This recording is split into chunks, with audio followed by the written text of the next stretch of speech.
Lisa.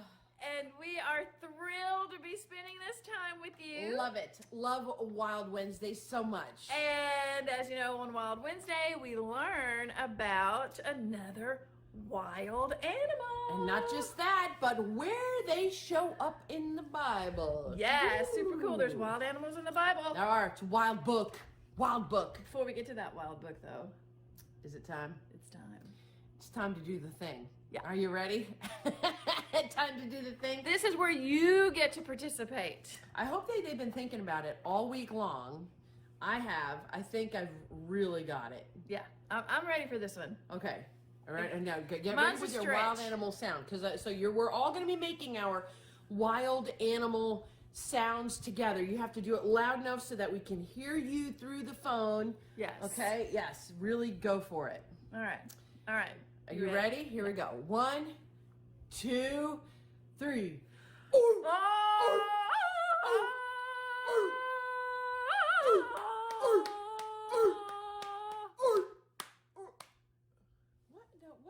Yours aren't jungle animals. I was a sea lion. That's wild. Have you just quit doing I guess we don't have to do the jungle. I kind of thought we did since we're in a jungle. I think I've been inspired by Christy's sliminess, so I'm automatically thinking of things like things in the water. I was Tarzan. Oh, I should have known. That's a wild animal. Wow. Tarzan was a man. A mammal. Who was treated unequally. He was a wild mammal. How's that? Who would walk around. That was good. Well, I think we've got a mammal to learn about here in a minute. We do. Oh, this is going to be wonderful. Okay, now we're not. So, we're not going to tell them. What it is, are we? No, because it's time to take a closer.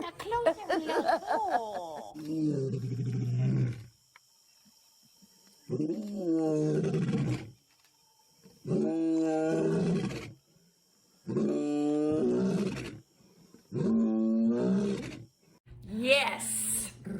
Super cool. They're just pretty kitty cats. They're amazing. They are amazing. They're awesome. I'm always when I've gone to the Memphis Zoo, I'm always surprised at just when you're up close how big their heads are. I mean, it's and you just want to pet them. You just want to pet with the whiskers for cheek. Just feel the cheek. Just feel. But then they might snap at you. Yeah, they would bite me. Yeah. My cat does that when I try to pet her cheek. Yeah, I think that you all know Noisy. Noisy Girl is Christy's cat, and I think she thinks she's a lion. She probably does. She really does. I mean, she's got the attitude of one. She thinks. I mean, so meanwhile, my cat literally thinks he's a dog. So we have issues there as well. So we can't manage to have. We have wild animals on our own route. Well, where are we going? What does this have to do with the Bible? What's wild got to do with it? I forgot that. Wow. I noticed it. Yeah, wild. You want to do it again? Yes, ready? What's wild got to do with it? What does wild have to do with the Bible? My goodness, I will tell you, because lions are definitely in the Bible, and they're definitely wild. Yes, definitely wild. In fact, lions were kind of very normal during that time of the Bible. So we're in the Old Testament again, okay? They were very normal. Well, yeah. Well, okay. So what you guys don't know is that, when we're talking about pharaohs and Babylon, okay, you guys will hear about that. That was sort of in northern Africa and a little bit north of that.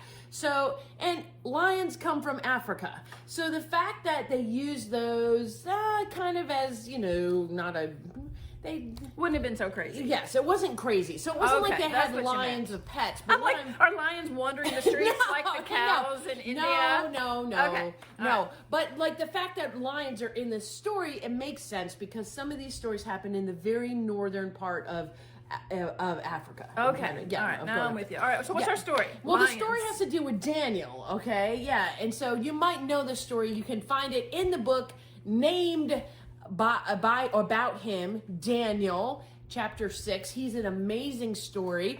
He's actually a very brave man. He and his teenage friends were sort of taken as hostage in captivity away from their home into this northern African sort of place by the Pharaoh.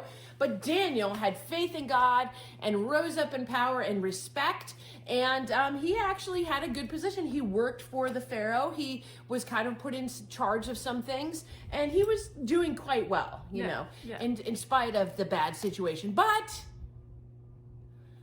the other people who were friends with the Pharaoh were sick of Daniel. Uh-oh.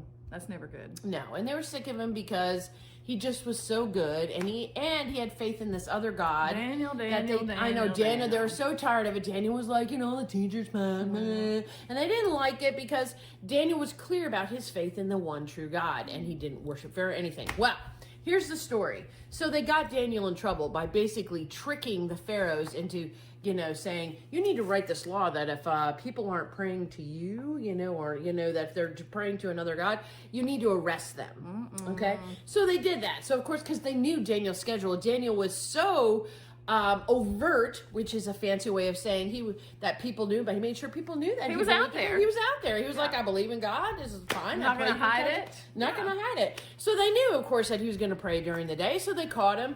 And because the Pharaoh had agreed to it,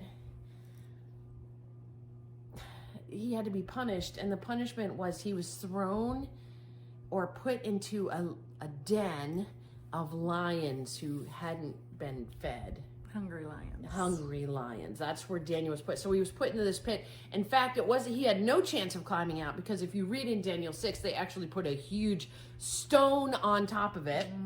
And then they put like a mark of the king on it so that people who passing by who might hear Daniel yelling for help would see that the king put this here. There's no moving the stone. He was in trouble.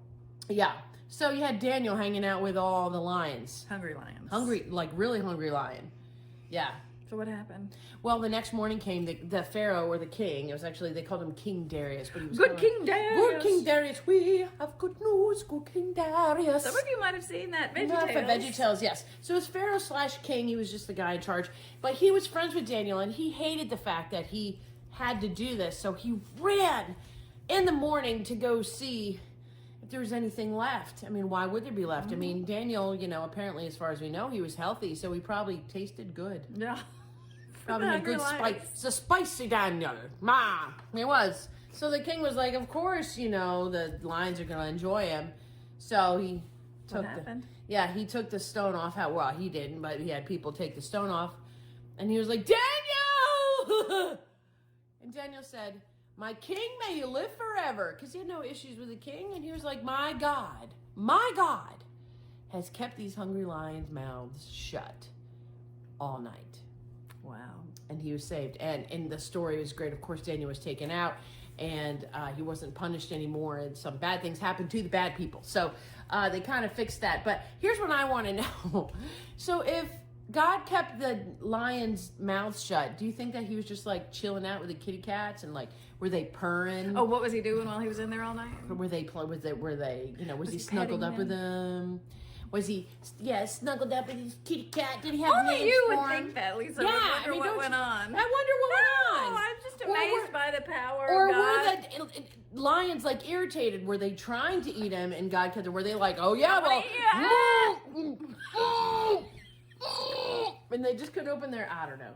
Anyway, what a wild story about God's love, about the influence of being open about your faith. Yes. And how, about a man's love and faith in God. Yeah, yes, absolutely. Protected him. Why there were lions in the Bible. That's fantastic. Right. Excellent. Yeah. Thank you, Lise. What a wild story. Wild. So, until we see you next time for Wild Wednesday, don't forget, God is wild about you.